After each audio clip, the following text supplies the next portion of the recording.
INA en movimiento. Escucha con todos tus sentidos.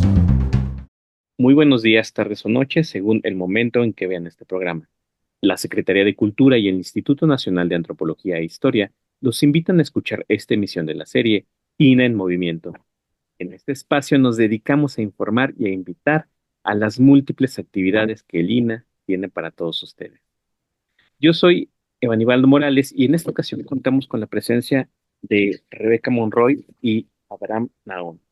Y hago una breve presentación de ambos.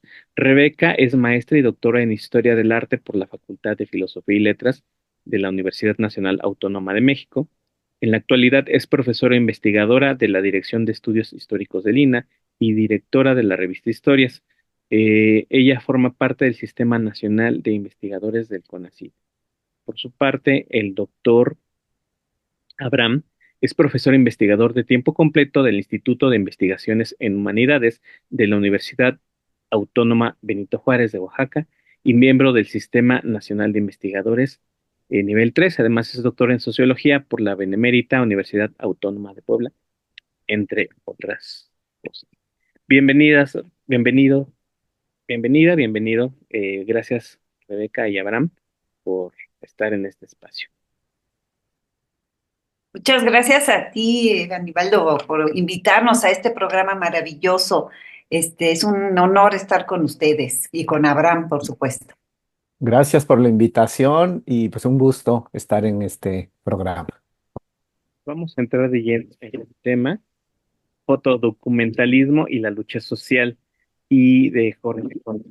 Este es el trabajo de Jorge Acevedo Mendoza, 1949-2019. ¿Quién fue Jorge Acevedo? Si quieres inicio, Abraham, si no tienes problema, Sí. rápidamente. Bueno, Jorge Acevedo fue un fotógrafo que formó parte sustancial del Instituto Nacional de Antropología e Historia. Él entró en los años 70, en 72 precisamente, a la Dirección de Monumentos Colonial como fotógrafo de bienes culturales. Y desde ahí trabajó en Casa por muchos años y lo que queremos es rescatar su biografía, pero aquí me gustaría que Abraham abundara en la parte más de Oaxaca y vamos platicando esta biografía laboral de Jorge Acevedo Mendoza.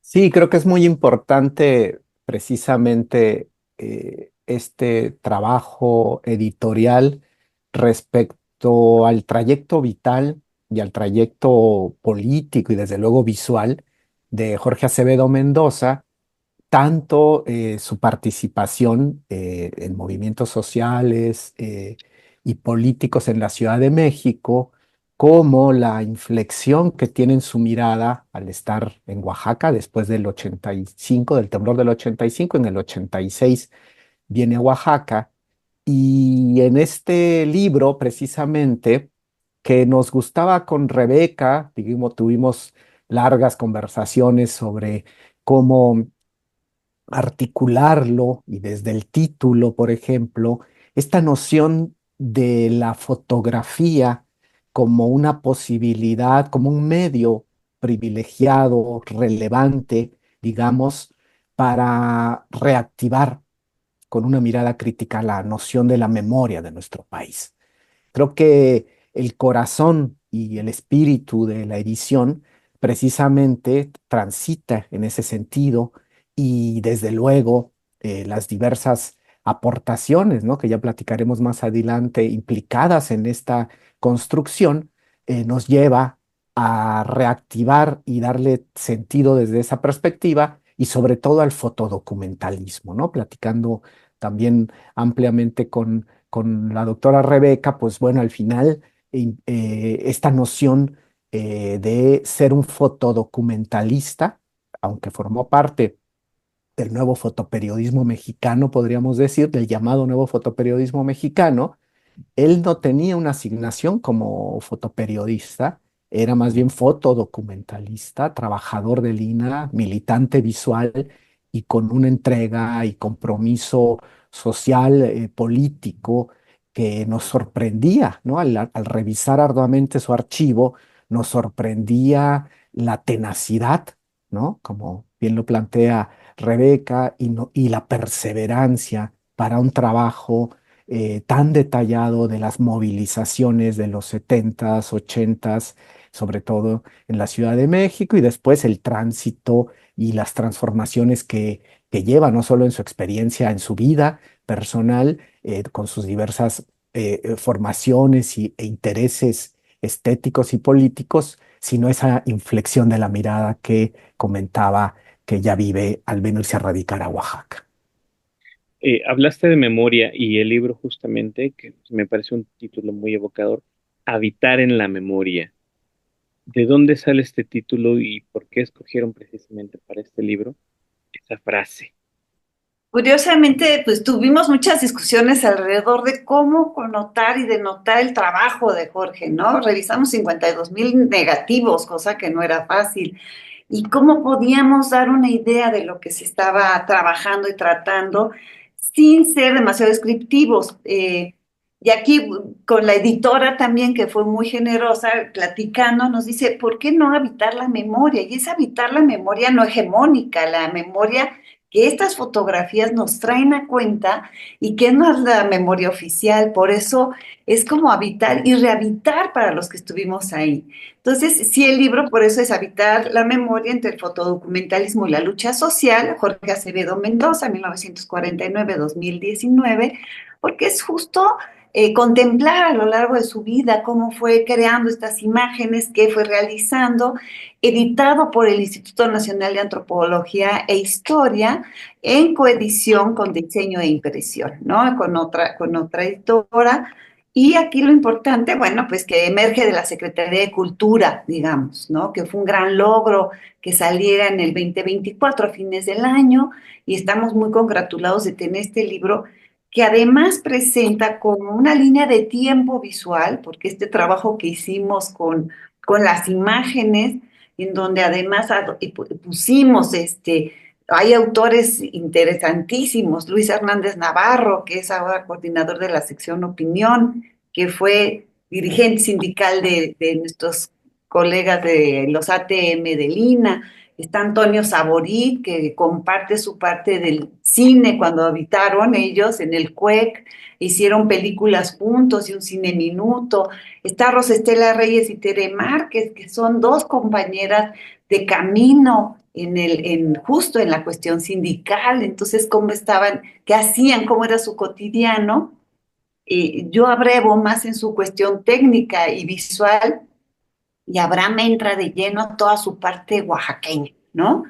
Que nos importaba ver estos dos aspectos de este Jorge, que era el Jorge luchador social, el fotodocumentalista y el fotógrafo de los afromexicanos, de los indios mexicanos, o sea, de sus costumbres que se metió, y en esto sí Abraham puede abundar mucho más, cómo se mete y se sumerge después de todo este bullicio urbano y de los movimientos sociales en otra temática, y tiene unos temas, ya te contará ahorita Abraham, ¿no? La cárcel, eh, los mujes, unas cosas increíbles.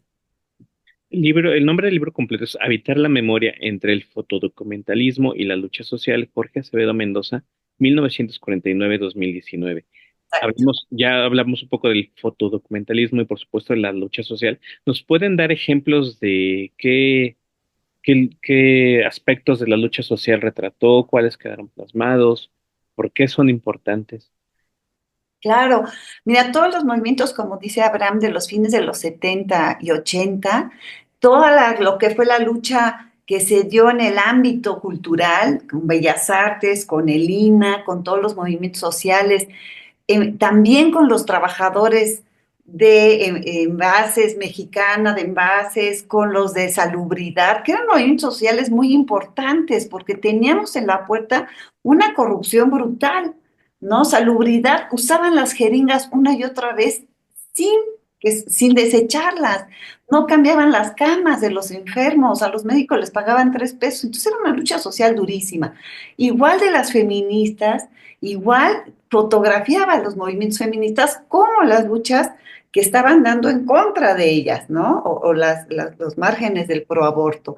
Entonces creo que fue un momento muy connotado de un México muy insatisfecho en la búsqueda de un cambio, una transformación social muy de fondo, y cuando él se convierte en dirigente sindical, pues entonces está en estos dos rubros, una visión del participante y una visión del fotógrafo, como bien dice Abraham, de una militancia visual. Entonces se vuelve un todo en este elemento de ir trabajando la visualidad de la historia gráfica, que es lo que nos interesa destacar. Y por ejemplo, Abraham, de los movimientos que ha habido en Oaxaca, que también hay movimientos magisteriales importantes, eh, ¿hay imágenes que a ti te evocan algo, que te recuerdan de los que hables en este libro? Sí, es curioso, pero Jorge estuvo muy conectado con Oaxaca desde su trabajo fotográfico en la Ciudad de México. Incluso en los textos se plantea cómo se consideraba para algunos el fotógrafo del magisterio, es decir, el magisterio oaxaqueño y su irrupción en 1980, ¿no? Que ya participa desde luego en la Ciudad de México con diversas manifestaciones. Ya Jorge desde ahí está registrando esa participación asidua, tiene mucha conexión con Oaxaca, desde luego que resaltamos también en el libro, por ejemplo, también con el Istmo de Tehuantepec, ¿no? Su cercanía desde 1976 con la Casa de la Cultura de Juchitán, sus mismos también viajes y abordajes y registros de los mushes, ¿no? Este llamado tercer género, este debate actual sobre la construcción de identidades diversas. Y ahí nos plantea precisamente lo que bien decía Rebeca al inicio, es decir, era un fotógrafo que no solo formaba parte de los grupos independientes que iban construyendo una nueva fotografía en México, sino también pues rastreaba mucho estas disidencias sexuales, ¿no? Tiene registros de estas marchas de género, de diversidades sexuales, de feminismos, desde luego que no evadía el estar presente en una manifestación religiosa antiaborto y también nos muestra esos contrastes y esa riqueza precisamente y esas paradojas, ¿no? En estas luchas sociales y disidentes. Y también desde temprano, desde los setentas, ya se va a los pueblos afromexicanos, en Guerrero, por ejemplo, en Marquelia, en otras zonas, tanto en la costa de Guerrero como de Oaxaca. Es uno también de los trabajos pues más significativos que tiene muy amplio sobre visitas continuas, ¿no? Con personas con quienes se acercaba y en una fotografía muy íntima de la vida cotidiana y a través de estas redes va tejiendo esta mirada afromexicana, que si lo pensamos, yo he escrito algunos textos sobre los pueblos afromexicanos y la fotografía, ha sido muy poco conocida la fotografía de Jorge Acevedo, por ejemplo, que desde los finales de los setentas, ochentas, estos pueblos afromexicanos, siendo, por ejemplo, una de las fotografías más conocidas, digamos, ya en los noventas de los pueblos afromexicanos y hoy en día, ¿no? Que hay favorablemente, hay una irrupción de productores visuales en las mismas regiones. Pero entonces, como que con este trabajo y sobre todo este trabajo de archivo, o sea, el archivo nos permitió ir reconociendo diversas imágenes muy poco conocidas, inéditas, de Jorge, algunas ya conocidas y que transitaron y se difundieron en diversos sitios, pero el archivo también nos permitió conocer un poco los métodos de trabajo, sus aproximaciones, la riqueza en la elección de sus viajes y de sus intereses en torno al registro de imágenes e incluso lo planteamos con Rebeca desde la introducción, esta forma tan íntima en que, pues bueno, al ver justamente sus negativos, pues se plantean algunas fotografías de intereses que tiene laborales e intereses creativos con fotografías familiares, por ejemplo, y entonces eso le da una riqueza, yo creo, también de algo que no se ha discutido suficientemente en México sobre la noción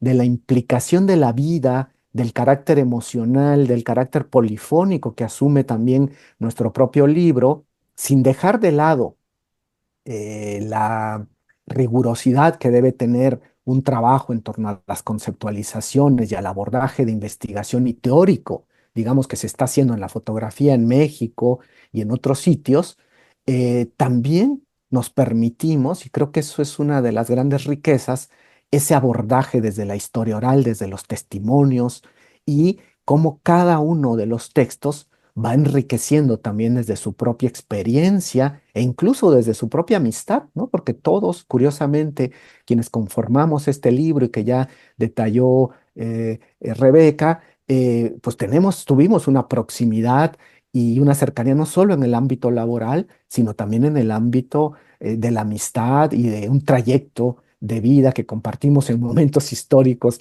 distintos con Jorge Acevedo, ¿no?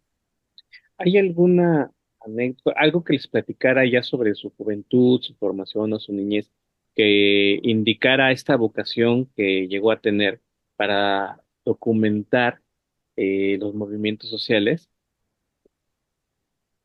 Yo creo, bueno, a mí me tocó ya un poco más conocerlo cuando él ya era un fotógrafo de Lina, ¿no? Ya estaba formado, trabajaba en monumentos coloniales, revelaba los rollos, imprimía, pero su verdadera vocación era hacer esta memoria. Había una conciencia política muy profunda en él desde muy joven. Él es casi, no heredero, él vive el 68, ¿no? Él está en la prepa cuando se está dando esto y de alguna manera impacta en su forma de ser. Y aunque viene una familia más conservadora, él y su hermano Guillermo se destiemplan y salen al mundo buscando otra opción. Y esa opción la encuentra en la fotografía para documentar y para dejar una memoria. Y aunque empieza con algunos ejercicios, que es muy lindo porque el archivo es un diario, es lo que platicábamos con Abraham, es un día a día y yo creo que es el beneficio de tener este archivo, que lo tienen los hijos, la familia, que ellos colaboraron con nosotros en este sentido y estamos muy agradecidos que de alguna manera él fue señalando del -1 hasta el año 2000 que dejó de tomar fotos y de alguna manera tenemos qué iba haciendo en el día a día. Es un diario visual impresionante. Entonces puedes darte cuenta de su evolución técnica, temática, formal, ideológica, cómo fue profundizando sus personajes, cómo fue cambiando la manera de aproximarse, cómo ya se familiarizó en las marchas o ya lo conocían y entonces algunos hasta le posan, le sonríen, porque no era lo mismo ver a un fotógrafo de gobernación que ver a Jorge Acevedo en la marcha. Entonces, la gente principal, los que abordaban, los que iban al frente, pues ya hasta le sonríen, le posan. Hay gente que colabora mucho con la foto y él es muy empático en este sentido. Y cómo va transformando su fotografía, creo que eso es maravilloso. Y por eso, bueno, también elaboramos una línea de tiempo que viene incluida para ver cómo, en qué momento surge, cuando entra Lina, qué viajes hace, dónde está, cómo va moviendo su cámara. Por lo general usó 35 milímetros, sí fue autodidacta, aunque hizo algún cursillo ahí que se ven cosas como medio de publicidad, pero no, ¿no? Como que él aprendió por allí y se dedicó, como todos los hacíamos, aprendíamos echando a perder en charolas y en cuarto oscuro, comprando su equipo, que era muy, muy lindo. Y entonces esta línea de tiempo te va hablando de cómo va creciendo y cómo va ejerciendo, cómo se va a Oaxaca, qué hace allá, y luego ya cuando deja la cámara y empieza, digamos, otro tipo de actividad. Y de alguna manera yo creo que este diario fotográfico también se va a mostrar en el dossier que hicimos al final del libro, que nos preocupamos por dejar un dossier visual de cuáles son sus temas, sus estilos, tales. Por ejemplo, yo lo que me percato es si están las marchas y manifestaciones, pues está la escultura. Le encanta irse a tomar cosas de escultura, a hacer la cera perdida, a ver los grandes bloques cómo se están acomodando, o ya las esculturas que están en la ciudad, ¿no? Con letreros y con mantas, y cómo va retomando con un sentido muy sarcástico, con un humor negro, ¿no? Que creo que tiene esa parte eh, muy clara. Y más o menos abarca del 72 al 2000. Algunas fotos posteriores, pero ya son menos elocuentes, ya no hay una producción tan fina, ¿no? Pero bueno, ahí Abraham que aborde también lo del dossier oaxaqueño, que es precioso ese dossier. Sí, por ejemplo, hay un momento clave que yo trato de narrar. Tuve la oportunidad con Jorge de hacer un libro breve, que fue, yo digo, un libro clandestino, porque ni siquiera en ese momento sacamos el ISBN ni nada, o sea, nunca tuvo un acta de nacimiento, hicimos 200 libros y se agotaron, digamos, entre amigos y gente muy cercana, y eso me permitió entrar en su archivo en 2014 y entrevistarlo y dialogar sobre algunas de sus imágenes. Desde luego me sorprende mucho que en esa cercanía que tuve con Jorge, desde luego yo conocí también un momento de su vida muy distinto al Claro. momento que narran, por ejemplo, Rebeca, Antonio, Luis Hernández, ¿no? Tere. Es decir, es muy enriquecedor también creo, por eso decía de esa mirada polifónica que tenemos en el libro, como cada quien también, a partir de la experiencia y del trabajo y del análisis de su obra, va enriqueciendo este libro entretejido y colectivamente. Y ya en el momento en que yo lo conozco, que ya, digamos, es la última etapa, los últimos 10 años, ya tuvo muy poca actividad fotográfica, también me preguntaba sobre todo este proceso donde él en ese momento prefería esa inflexión de la mirada sobre fotografías más de la vida cotidiana en las comunidades de Oaxaca y de otras partes.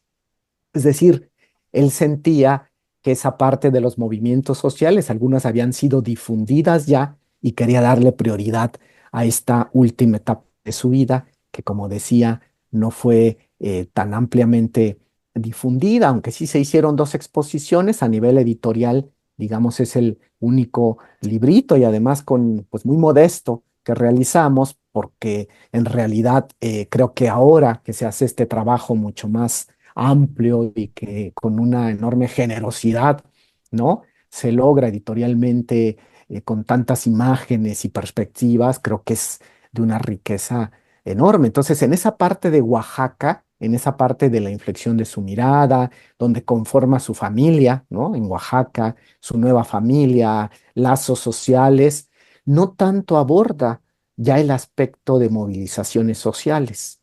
Sí transita, de repente hay imágenes, alguna por ahí que encontramos en su archivo del movimiento social del 2006 o de la visita de los zapatistas, ¿no? En estas marchas nacionales cuando vienen a Oaxaca. Es decir, no dejaba de tener esa mirada inquieta y crítica, pero es muy importante pensar cómo transita hacia una vida comunitaria también. Le interesa mucho la vida comunitaria, la conformación de estos museos comunitarios. Él me platica de la riqueza de ese trabajo que tiene y experiencia a partir del INA y de su relación con estos museos comunitarios, donde incluso compila algunas imágenes con los pobladores para hacer precisamente estos ejercicios de la memoria comunitaria. Entonces, por eso, más o menos dialogando sobre las distintas etapas de su vida y de la conformación de su propio archivo y obra,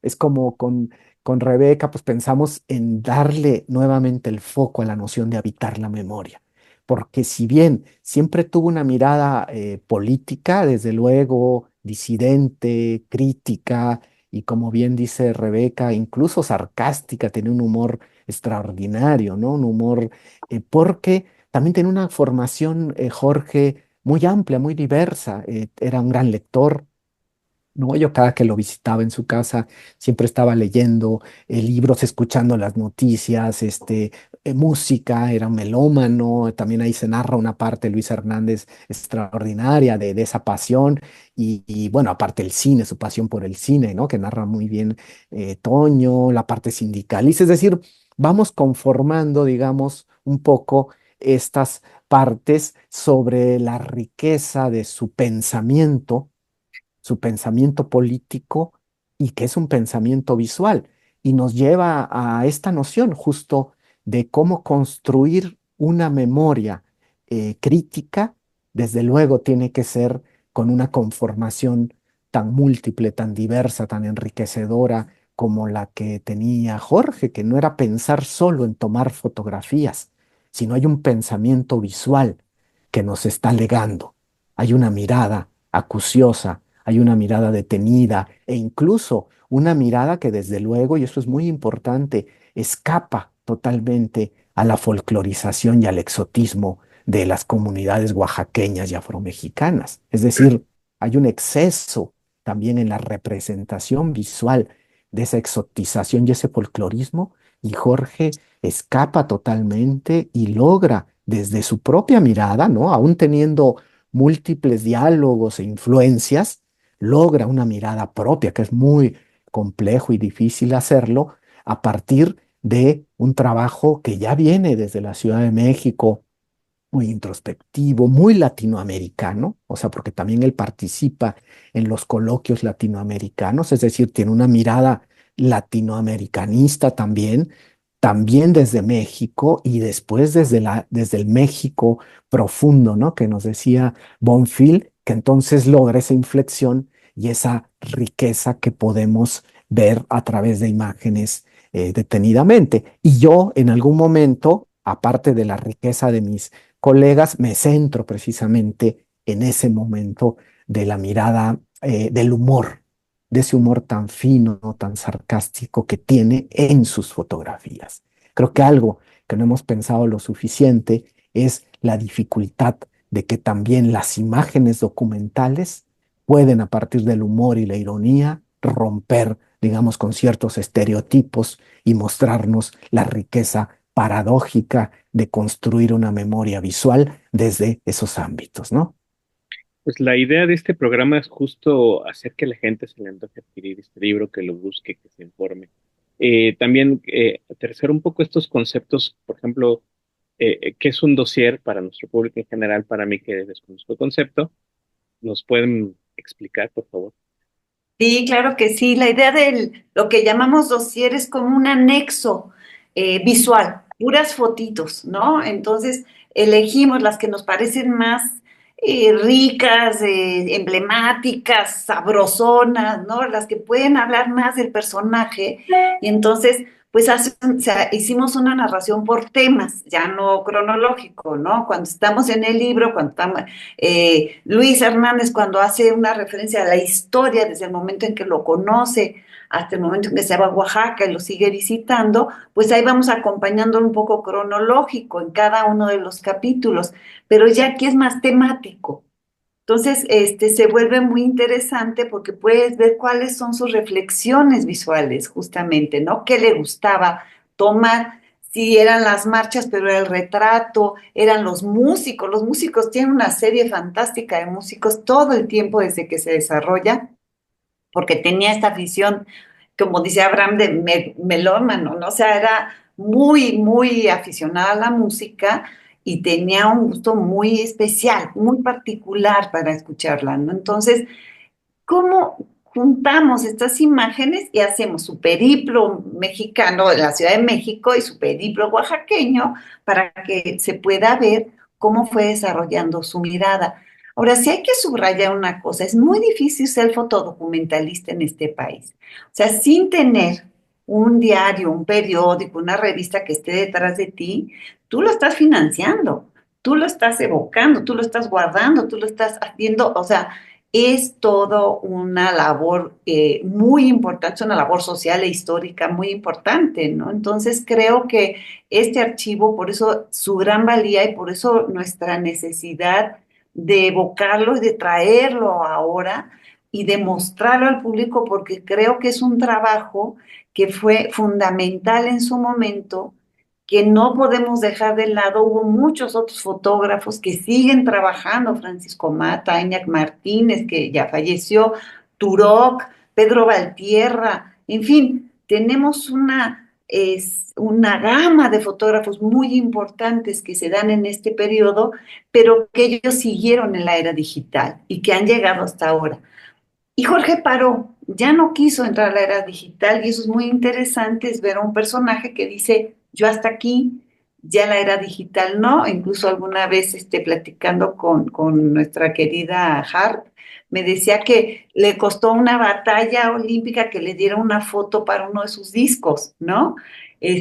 Porque no quería digitalizarla, porque no, en fin. Sí, es interesante ver cómo él dijo, yo hasta aquí, la fotoquímica, la fotografía analógica, mi cámara Nikon, porque siempre fue Nikon, mi gran angular, que era su lente favorito, y confirmarlo con estos negativos. Creo que eso es una parte de una riqueza importantísima, ¿no? Y está muy interesante la anécdota con la cantante Susana Hart, que me imagino que es a quien se refieren. Ya vamos a entrar de lleno al final, el tiempo se nos ha ido volando, pero no me quiero despedir sin antes hacer una invitación. Este programa se publica el día 28 de enero de 2025 y el día 30 habrá la presentación editorial de esta publicación. Por favor, invítenos dónde se puede ver, si se puede acudir, horario, lugar, fecha, etcétera, etcétera.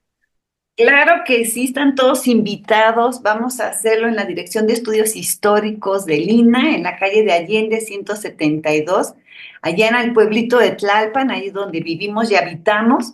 Viene, pues los autores, viene Luis Hernández, Antonio Saborit, Rosa Estela, Tere Márquez va a estar ahí con nosotros, Abraham Naón, vienen los hijos de Jorge, viene la familia, los hermanos. Estamos muy agradecidos además con Elina que nos apoyó en todo, con Diego Prieto, con Chía ¿no? García Noriega, que fue el apoyo fundamental para la editorial, y todo el aparato Elina de publicaciones que amablemente nos apoyó para sacar este libro en tiempo y forma. Entonces, vengan a las 5 de la tarde en la Dirección de Estudios Históricos. Vamos a tener ahí un breve brindis, pero vamos a tener el festejo de este libro, el nacimiento de esta memoria, de habitar esta memoria, y ojalá nos acompañen, y estamos ahí deseosos de que nos acompañen nuestros amigos, colegas y los escuchas de Radio INA. Y se podrá ver también en INA TV, ¿verdad? Sí, claro, en INA TV, métanse YouTube, INA TV, y nos pueden acompañar desde el más allá, desde el más acá. Usen las redes, para eso están. Y luego haremos una segunda presentación también en la feria del INA, del libro del INA. Y en febrero también ya les diremos con tiempo las fechas y la hora para que puedan acompañarnos. Cada evento tendrá su riqueza y nos queremos convocar a que nos acompañen, a que estén con él, a que regrese con nosotros, a que lo acompañemos en esta nueva morada de su libro, ¿no? Y ya se puede comprar este libro. ¿En dónde se puede comprar en caso de ya estar disponible? Pues no sé si ya está disponible, pero va a estar ese día disponible con descuento. Como es coedición, no solo nos hacen el 25%, pero van a estar en las librerías de Córdoba 45, luego en las de Ducal. Vamos a tener una buena distribución, entonces esperemos que se venda, que tenga muy buena acogida este libro. ¿Es el INA y quién más edita el libro?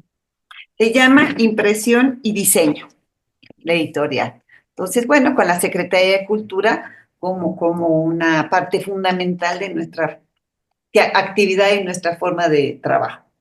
Pues la invitación está hecha a todo nuestro querido público. Ojalá tengan la oportunidad de asistir y si no, de verlo por INA TV, además de que en el momento se transmite en tiempo real, se queda la publicación por si no lo pueden consultar el día 30 de enero a las 5 de la tarde. Muchas gracias por su presencia y por la información que nos comparte. Gracias por todo. Nos vemos Gracias en a la presentación. ustedes. Claro que sí, gracias.